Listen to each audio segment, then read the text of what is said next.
지성과 영성의 양자역화. 졸려 죽겠는데 무슨 또 과학 같은 이야기를 하냐. 근데 이 굉장히 심오한 진리가 있어요. 우리가 재미있게 한번 해보려고 하니까 같이 잘 따라오시길 바랍니다. 우리 유행의 주기가 한 10년에서 15년 되는 줄 아세요? 그 정도 됩니다. 그러니까 나팔바지가 10년 전에 유행했다면 그거 버려야 돼요. 다시 갖고 있다가 10년 뒤에 입으셔야 돼요. 갖고 있다 10년 뒤에 입으셔야 돼요. 그래서 우리 박금동 원사님이나 이렇게 이제 리폼 잘 하시는 분들 계시거든요. 맡기셔서 그 유행을 이렇게 가시면 돼요. 우리 박금동 원사님 그 전문가거든요. 우리 뭐 또 어디 있어요? 주정종 원장님 이런 분들도 전문가예요. 네. 숨는다고 숨어지나? 그런 거예요. 이 코비드 팬데믹 이후에 또 유행이 하나 딱 생겼는데 그게 뭐냐면 트로트예요. 트로트. 제가 굉장히 트로트를 좋아하는데 좀 트로트 잘하게 생기지 않았습니까? 아마 목사 안 됐으면 아마 밤무대 가수 하지 않았을까. 네. 근데 우리 제가 존경하는 청주의 목사님 한 분 또 며느리도 뭐 미스 트롯인가 거기 책임 PD가 돼서 자꾸 보라고 한 적도 있었어요. 그러니까 우리가 계속 돌아가는 거죠. 이처럼 유행은 다시 돌아갑니다. 아무리 애써서 시대적 조류에 끌려다니지 마시기 바랍니다. 뭐 넥타이도 넓게 맬 때가 있고 좁게 맬 때가 있으니까 그럼 그때마다 매면 돼요. 뭘 자꾸 뭘 살려고 하지 마시고 그걸 좀 이렇게 활용하면 좋을 것 같습니다. 저도 2003년도에 재밌게 읽었던 책 중에 하나가 있었는데 그 책이 뭐냐면 스티븐 코비 박사의, 아마 이 책들 많이 읽으셨을 거예요. 성공하는 사람들의 7가지 습관. 성공의 하나의 큰 아젠다가 되어서 모두가 다 성공에 대한 그런 열망 때문에 그런 습관에 우리가 빠져야 된다라고 하는 그런 또 하나의 또 트렌드가 있었죠. 근데 이 재미난 게 있어요. 우리가 한번 여기에서 저희가 실험을 하면 모두가 개인의 의자를 다 놓고 안대를 합니다. 그리고 안대를 하고 이제 내가 생각하는 북쪽 방향을 정해서 앉으십시오라고, 그쪽 방향을 통해서 의자를 돌려서 앉으십시오라고 하면은 다 똑같이 한쪽 방향으로 있을까요? 없을까요? 없어요. 그 시험 한번 해봤으면 좋겠는데 여기 의자를 돌리기 너무 힘드니까. 이걸 실제적으로 해봤더니만 어디는 창문을 바라보고 어디는 마주보고 있고 막 중구난방인 거예요. 왜? 그만큼 자기가 생각하는 그런 쪽에 방향으로 앉아 있지만 그게 안 된다는 거죠. 이처럼 우리가 생각하고 있는 우리의 인생의 그 길이 정답이냐라고 얘기할 때 그것이만 정답이냐라고 얘기할 수가 없다라는 거예요. 다 각자의 길이 있고 각자의 그런 부분이 있어요. 그래서 지금은 옳은 길이 아니라 다른 길을 인정하는, 그런데 그 다른 길 중에 예수로 가는 그 길은 우리가 동일하게 가야 된다라는 게 좁은 문 좁은 길입니다. 그걸 우리가 가야 되는 거죠. 그건 진리니까. 그죠? 근데 오늘 이 지성과 영성의 양자역학이라고 하는 것은 뭐냐면 어려운 게 아니에요. 스스로 제가 왜 이런 말씀을 분위기를 좀 띄우려고 했냐면 솔로몬도 이런 깨달음이 있었다는 거예요. 지성이 뭡니까? 이 시대 우리의 인문학의 최고치죠. 영성은 뭐예요? 하나님이 우리에게 주시는 마음이라는 거죠. 근데 이 세상에 원리가 있는데 이 원리 안에는 핵심 코어로 들어가 보니 반대의 원리가 작동하고 있더라라고 하는 것이 양자역학이에요. 어렵지 않죠? 양자역학이 어려운 거 아닙니다. 그러니까 지금 자동차는 운행이 되는데 그 자동차 안에 원소를 가보고 가장 최고의 그 원자를 찾아보니 역설적으로 움직이는 것이다. 이걸 과학적으로 증명해내는 거예요. 그게 양자역학이에요. 어렵지 않죠? 근데 이게 신앙적으로 굉장히 중요하다라는 거죠. 뭐냐면 우리가 지금 신앙생활을 하고 있어서 이 세상을 운영해가고 있지만 이 세상을 운영해가는 또 다른 원자가 있더라는 거예요. 그게 뭐예요? 예수 그리스도라는 거죠. 눈에 보이지 않지만 그게 실제라는 거예요. 그 역학의 관계가 있다라는 것을 설명을 드리는 거죠. 이거 솔로몬이 그것을 깨달은 거예요. 솔로몬이. 열심히 산을 정복했는데 거기 산을 정복해 보니 잡히는 게 하나도 없고 바람에 날리는 겨 같다라고 지금 표현하는 것이 오늘 본문입니다. 솔로몬이 왕이 되어서 세계의 정상을 향해 긴긴 인생을 정복했죠. 제가 서두에 말씀드렸듯이 아가서는 솔로몬이 젊었을 때, 그죠? 그리고 잠언은 솔로몬이 중년이 되었을 때, 그리고 노년에는 솔로몬이 전도서를 집필했다라고 말씀을 드렸어요. 그러니까 우리가 산 정상을 다 정복할 수는 없지만 우리가 하나하나 짚어서 솔로몬이 그 세 가지 정상을 등정한 결과 어떻게 되었는지를 우리가 미리 보고 우리가 한번 살펴보고 우리도 어떤 원리로 살아가야 되는지를 도전받는 시간이 될 수 있기를 바랍니다. 첫 번째 한번 볼까요? 같이 한번 읽어보도록 합니다. 솔로몬이 첫 번째로 정복하고 싶었던 정상은 바로 지성의 욕구를 시키는 일입니다. 우리 자녀 바보로 키우고 싶은 분 계세요? 다 똑똑한 사람들 되려고 하죠. 나는 서울대 안 보낼 거야 하시는 부모 있으세요? 다 서울대 보내고 싶죠? 그죠? 다 잘 되고 싶고 다 사자 되고 싶은 거잖아요. 그죠? 그러니까 솔로몬은 지성의 욕구에 따라 열심히 등정을 했어요. 그 지성의 끝이 어디일까? 이 세상에 나보다 더 높은 지혜로운 사람이 있을까? 하며 지성의 목마름을 안고 그 지성을 정복하려고 몸부림을 쳤습니다. 왜? 솔로몬에게 지혜의 영을 주셨잖아요. 우리 12절부터 13절 말씀 같이 한번 읽어보도록 합니다. 나 전도자는 예루살렘에서 이스라엘 왕이 되어 마음을 다하며 지혜를 써서 하늘 아래에서 행하는 모든 일을 연구하며 살핀즉 이는 괴로운 것이니 하나님이 인생들에게 주사 수고하게 하신 것이라. 그러니까 이 표현을 우리가 이해를 해야 되는데 이게 뭐예요? 마음을 다하여 지혜를 써서 이게 뭐예요? 해 아래에 있는 모든 일을 연구했다라는 건 뭐예요? 연구했다라는 거, 연구라는 것은 그 문제의 근원까지 끝까지 가는 거거든요. 이게 연구래요. 그래서 연구자들은 그 결과가 나올 때까지 계속 연구하고 그래서 박사 되는 거거든요. 무슨 말씀인지 아시겠죠? 여기서 연구했다라는 문제의 근원을 끝까지 들여다봤다라는 거예요. 더 이상 내 지성으로는 인간의 학문으로는 더 이상 이 부분에 대해서 누가 반론을 제시할 수 없다라고까지 갔던 거예요. 우리도 학문을 대할 때 이런 태도가 정말 중요하죠. 저는 개인적으로 목사의 길을 걷고 있지만 제가 목사가 되려고 했던 목사가 아니라 도망가다가 목덜미 잡혀서 끌려온 징집병이잖아요. 전 자원병이 아닙니다. 징집병인데 이 징집병으로서 그러면 이렇게 끌려왔으니 어떻게 해요? 내가 이제 벗어날 수는 없는 거예요. 평생 직장이 내가 평생 직업이 된 거예요.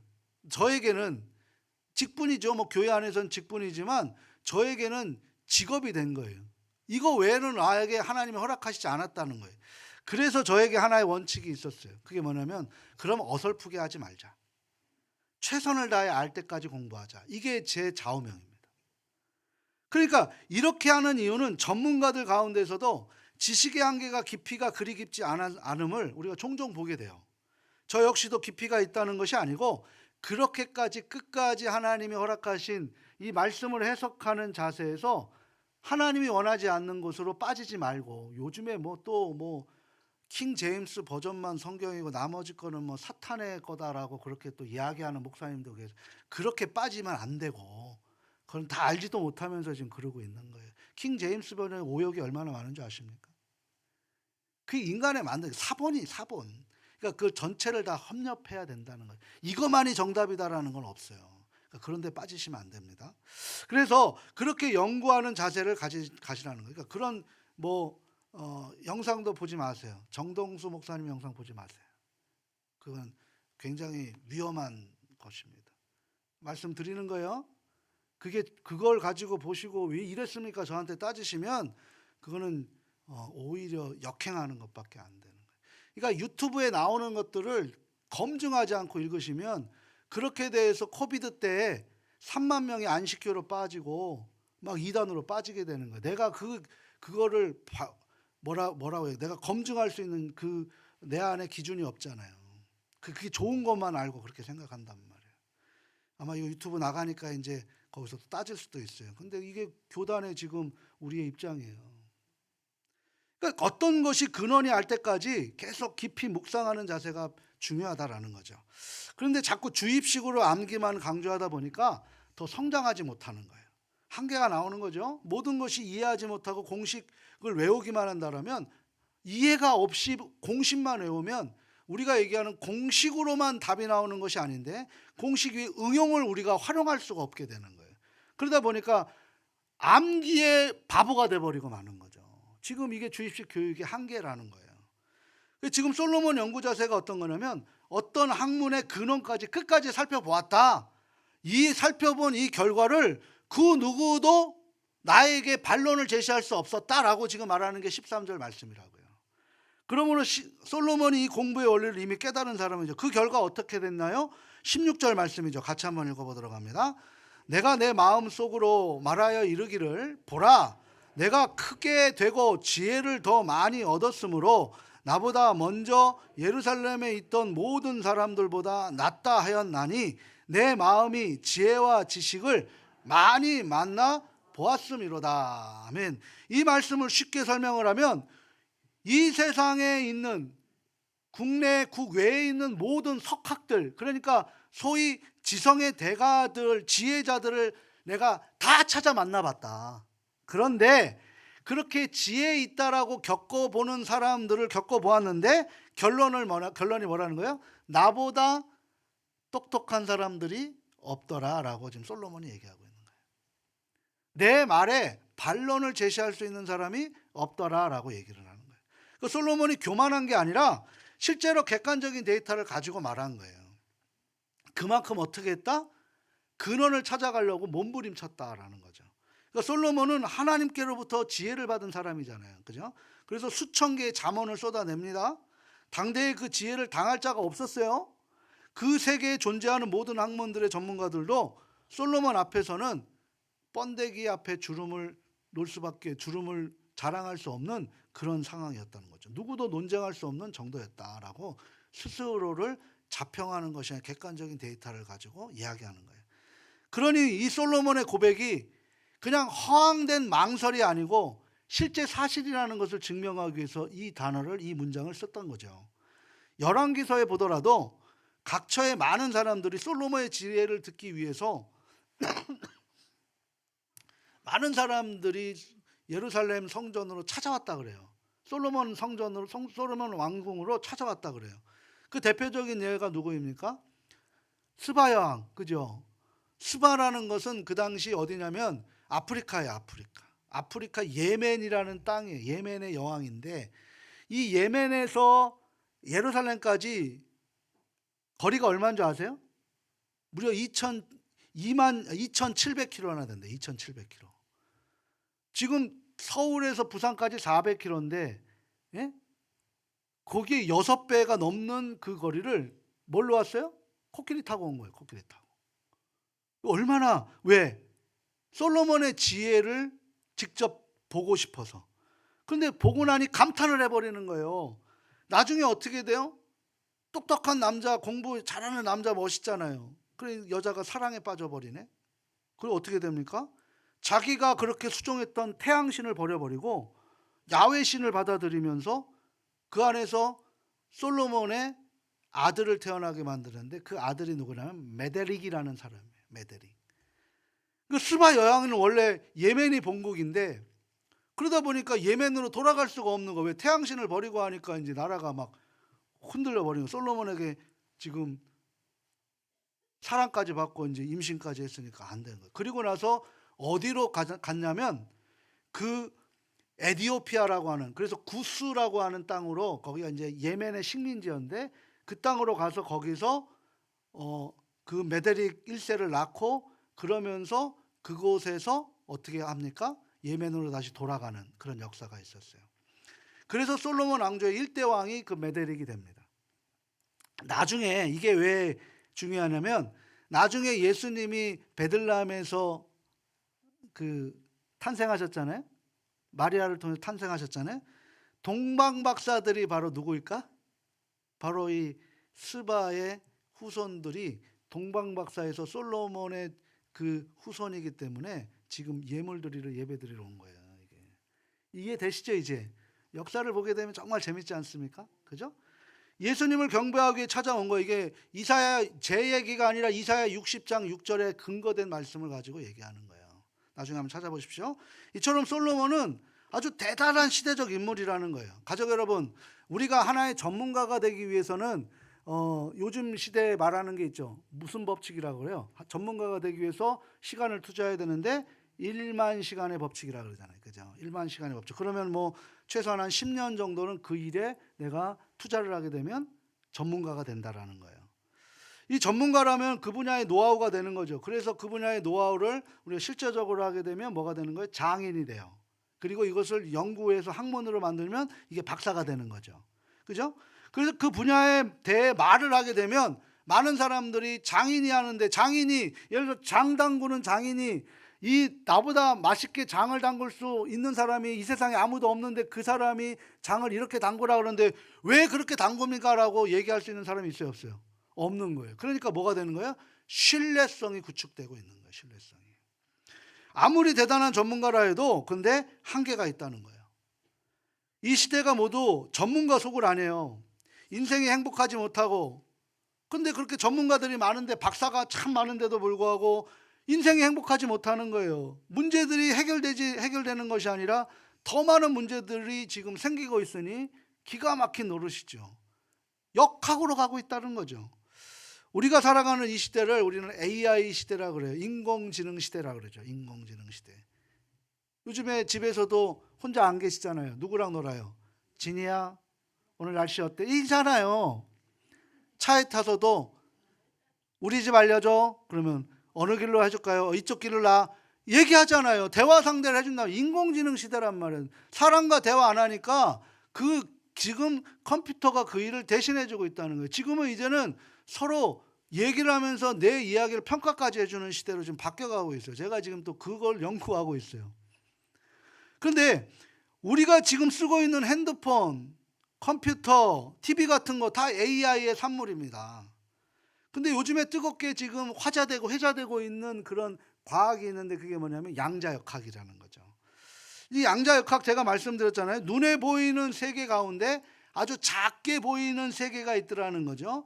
그 원자, 양자 같은 그 원자 같은 거, 핵심 코어 같은 것을 그게 움직이는데 그 움직이는 것이 우리가 생각하는 움직임에 반대로 역작용을 하는데 그렇게 움직이더라라는 것을 과학자들이 분석하고 있는 거죠.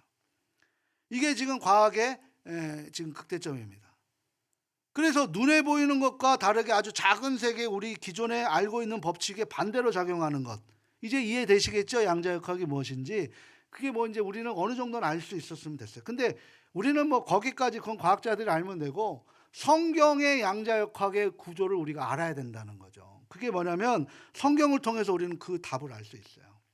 우리 창세기 1장 1절이 뭘까요? 태초에 하나님이 천지를 창조하시느니라. 그죠? 이게 바로 말씀의 답이라는 거죠. 그러니까 이 세상은 인간이 움직인 지성으로 움직여지는 것이 아니라 하나님으로 움직여진다. 그럼 우리는 하나님의 그 마음을 알아가는 사람들이 바로 시대에 반대로 움직이는 사람들이지 않느냐라는 거죠. 시대에 역행하는 사람들이 그럼 누구예요? 저와 여러분인 거예요. 무슨 말씀인지 아시겠어요? 그러니까 지성과 영성의 양자역학 가운데 우리는 어디에 위치하고 있어야 되느냐는 것을 우리가 분명하게 알 수 있게끔 솔로몬이 지금 성경에서 답을 해주고 있다는 거죠.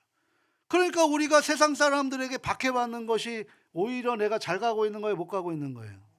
남편에게 구박받는 것이 내가 잘 가고 있는 거예요, 못 가고 있는 거예요? 신세 한탄해야 돼요, 감사해야 되는 거예요? 그러니까 이 생각과 원리만 바뀌어버리면 모든 것들이 다 해결돼 버린다니까. 우리가 이 갖고 있는 세계관을 다 뜯어버려야 돼. 쉬지 말고 기도하라. 이게 누구를 위한 거예요? 나를 위한 거라니까.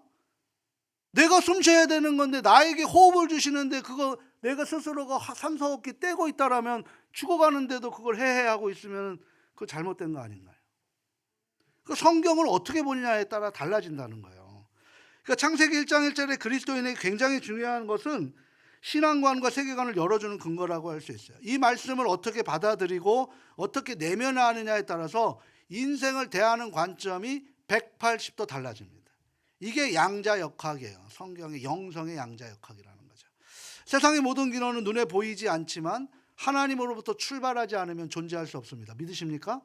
창세기 1장 1절을 믿지 않으면 어떻게 성경을 믿을 수 있겠어요?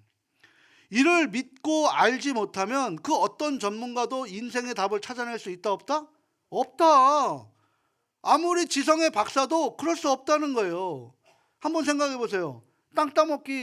유럽의 땅 따먹기 대장이 누구였어요? 나폴레옹 아니에요? 나폴레옹이 저 산을 정복하자 딱 갔는데 뭐라 그래요? 그런 콩투도 있잖아요. 이 산이 아닌가벼. 저 산으로 가자. 이렇게 인생 그냥 끝나버린다는 거예요. 우리가 이 영성의 양자역학을 모른다면 근본을 찾을수록 삶의 한계에 부딪히는 거예요. 이것을 바로 솔로몬이 지금 자기가 해보고 나서 고백한 거예요. 고백. 그가 지성의 산의 정상을 올라가고 내린 결론이 17절 말씀입니다. 우리 17절 말씀 같이 한번 읽어보도록 합니다. 내가 다시 지혜를 알고자 하며 미친 것들과 미련한 것들을 알고자 하여 마음을 썼으나 이것도 바람을 잡으려는 것인 줄을 깨달았도다. 언제 깨달았다는 거예요?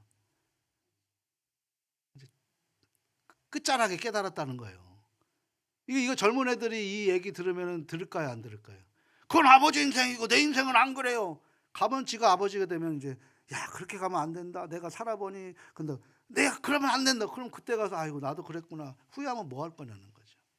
이 관점이 바뀌지 않으면 세계관이 바뀌지 않으면 성경과는 우리가 바꿀 수가 없는 거예요. 신앙과는 바꿀 수가 없는 거죠.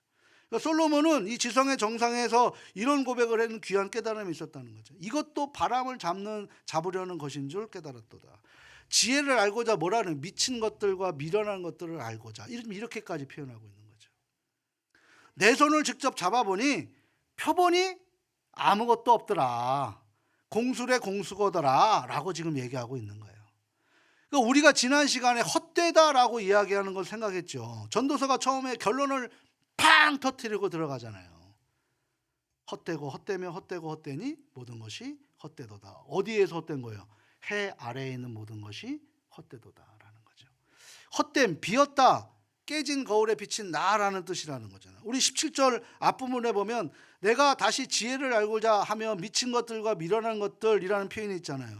앞서의 솔로몬이 뭐라고 그랬어요? 마음을 다하여 지혜를 써서 해 아래, 하늘 아래에 행하는 모든 것을 연구하고 살폈다라고 하는 거죠. 이거는 문제의 근원을 알 때까지 할 수 있는 대로 내가 모든 것을 시도해서 알아봤다라는 거죠. 이 두 가지를 정리해 보면 이런 거예요.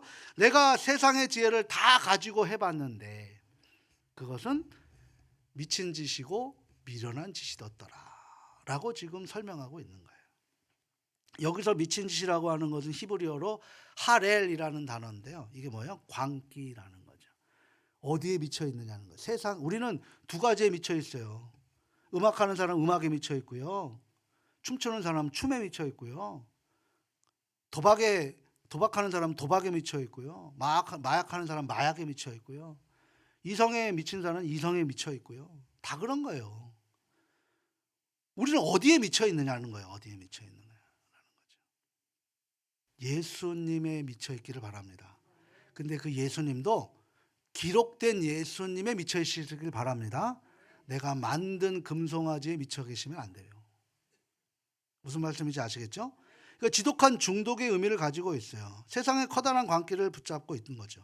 이 사회를 보십시오. 거대한 용광로처럼 지금 어떤 광기에 미쳐 있어요. 이 문제는 광기의 심각성을 못 느끼고 그대로 따라가고 있는 거죠.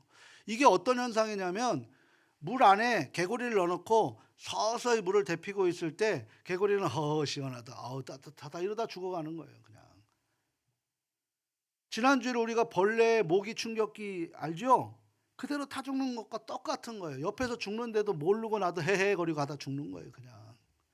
이처럼 우리가 생각하는 사회가 통째로 이런 위기에 지금 봉착되어 있다는 사실입니다. 우리는 지금 중독 시대에 살아가고 있어요. 이처럼 중독은 무서운 것입니다. 세상에 이렇게 마약에 내몰린 사람들이 점점 미쳐가고 있는 거죠. 왜 이런 광기에 붙들려 있는 것일까? 이유는 분명합니다. 왜냐하면 들어야 할 소리를 안 듣고 내가 듣고 싶은 것만 듣기 때문인 거예요. 봐야 할 것은 보지 못하고 내가 보고 싶은 것만 보기 때문인 거예요. 내가 취해야 할 것을 취하지 않고 내가 취하고 싶은 것만 선택하기 때문에 지금 이런 현상이 일어나고 있다는 거죠. 사랑하는 가족 여러분, 어떤 소리에 귀를 기울이고 계십니까? 우리는 하나님의 말씀을 듣고 살아가야만 진리의 영역에 서게 되는 것입니다. 저는 가끔 이런 생각을 해봐요. 용서하시고 들으세요. 제가 이제 설교를 하고 나면 이제 나갈 때 이제 목사님 은혜 받았습니다라고 얘기를 하시잖아요. 그럼 제 마음속에 어떤 생각이 드냐면, 우리 장로님은, 우리 권사님, 우리 집사님 저 말씀하셨는데 그 은혜가 실제로 적용될까? 좀 짓궂은 목사예요. 우리 가족들에게 이게 삶으로 적용되기를 전달했는데 이거 적용할까? 라는 그런 의구심이 들 때도 있더라는 거죠. 한 번은 반드시 우리가 삶 속에서 성찰해 봐야 돼요. 그래서 여기에 주보에 쓴 것도 우리가 일주일 내내 이거 갖고 붙잡고 묵상해 보자라는 거예요. 내가 받은 은혜의 의미가 무엇일까? 내가 찔림을 얻었고 도전을 받았는가? 내가 은혜 받은 곳에 나를 만족시키는 말씀으로만 받았는가? 이걸 우리가 점검해 보자는 거죠. 점검해 보자는 거. 하나님이 우리에게 주시는 은혜는 내 심령을 뒤흔들러 삶을 뒤바꾸는 것이에요. 이게 은혜래요. 근데 이 은혜가 임해야만 내 삶에서, 나의 가정에서, 우리의 공동체에서 부흥, 회복이 임한다는 거죠. 우리가 한번 생각해 보세요. 제가 요즘에 뭐 법학자들이 많이 세간에 화제가 되고 있지 않습니까? 근데 한 분이, 이런 분이 계세요. 서울대학교를 가셨던 분인데 이분이 서울대학교 학생 신분으로 심심해서 사법고시를 봤네요. 근데 수석으로 합격을 해버렸어요. 최연소 합격자가 돼버립니다. 남들은 구수 뭐까지 하는데도 불구하고 대학교 다니는 중간에 그냥 한번 봤는데 수석이 돼버린 거야. 그런 아들 부럽지 않으세요? 남의 아들이라 그렇게 그냥, 에? 와, 내 아들도 그랬으면 좋겠다 그래야지. 남의 아들이니까 그러든지 말든지 그렇게 쳐다보는 식으로 쳐다보면 되시겠습니까? 근데 그분이 그 고시를 또 한 게 아니라 그냥 학교 다니다가 또 시험을 또 봤네? 뭐 어떤 시험 봤어요? 행정고시를 봤는데 행정고시에서 또 수석으로 또 합격을 해버린 거예요. 그래서 너무 이제 하다가 또 한 번 더 볼까라고 얘기했는데 이제 또 무슨 고시를 봤겠어요?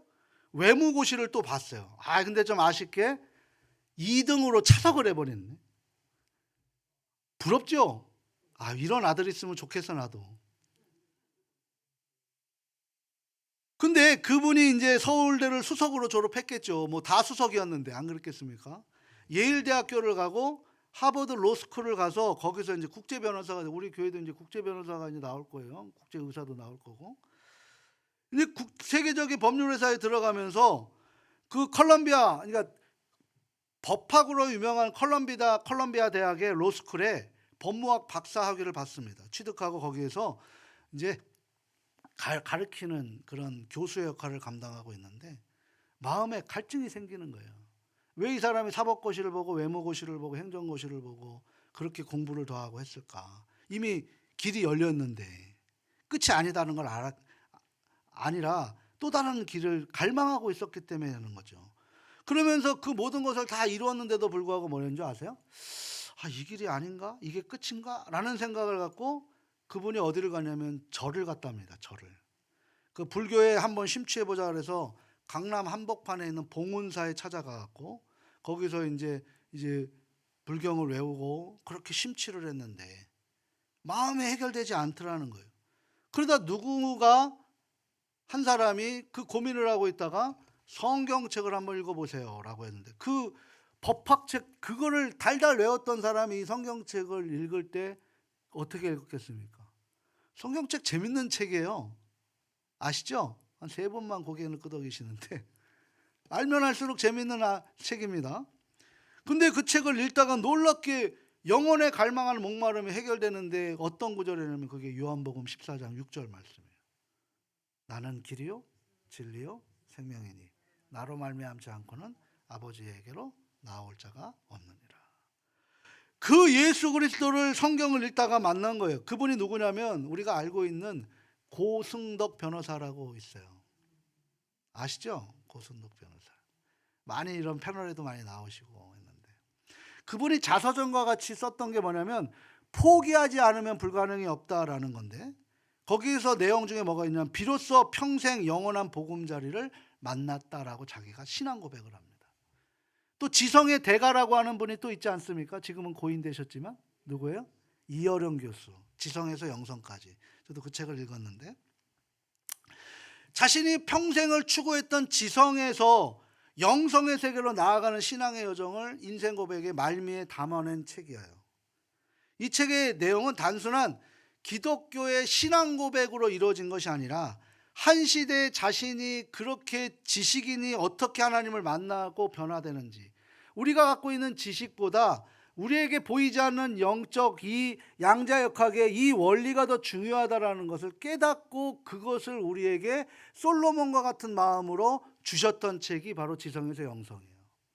그런 책 읽어보시면 도전받습니다.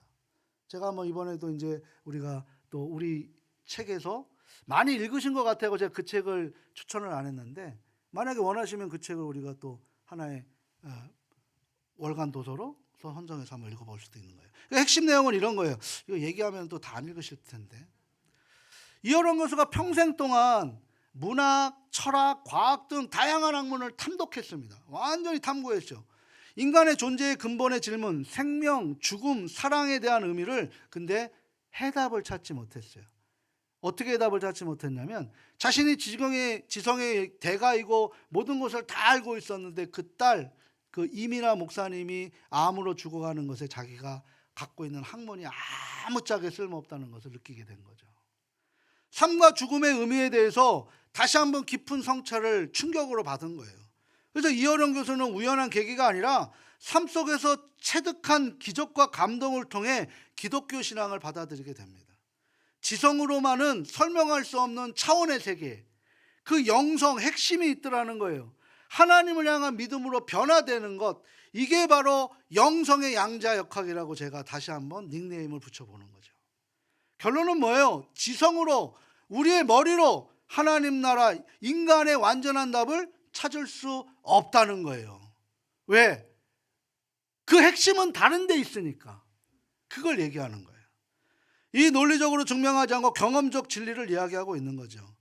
저는 우리 이런 분들에게 삶의 체험을 들으면서 이런 생각을 해봤어요. 나는 과연 하나님의 진리를 찾기 위해 세상에 어떤 산을 한번 정복해 보았는가라는 거예요. 나는 정말 이 삶의 의미를 가지고 나는 어떤 산을 한번 정복해 보려고 몸부림 쳐봤는가.